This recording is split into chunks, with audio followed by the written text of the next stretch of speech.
2023, and you, as National Board, you conducted a due diligence and can assure Kenyans that you saw this company that had been registered a couple of days. He's just telling me now, because when the tenders are being done, you know they are done at NSPB. The agree is important to have due diligence on whoever it is. But I think the tender, as was framed.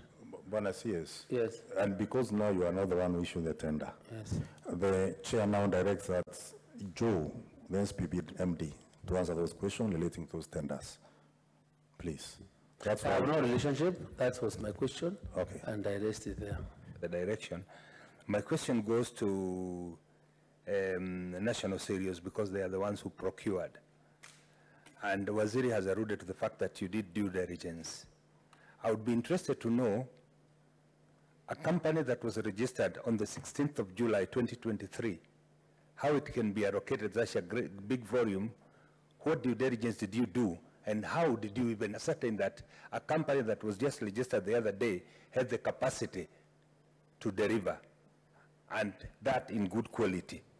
And then the other thing is, Kel Chemical and these MEMS, they had only a manufacturer's undertaking.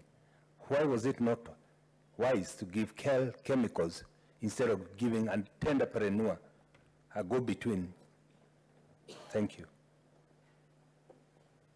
I have here, I've just searched the CR12, and I see there are two directors, which is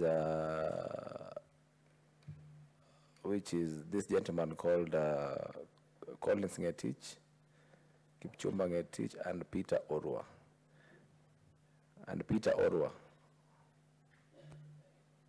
I have a CR12 here that I've searched for this company. Okay? And there are two gentlemen here. Collins Kipchumba Ngetich is a director and shareholder with 7,800 shares. And number two, Peter Oderon Orwa, who is also a director with 200 shares. I'm saying you are not the one who issued the tender. So na tugitigana na icio turuge nginya kuria kaunti-ini ya Turuka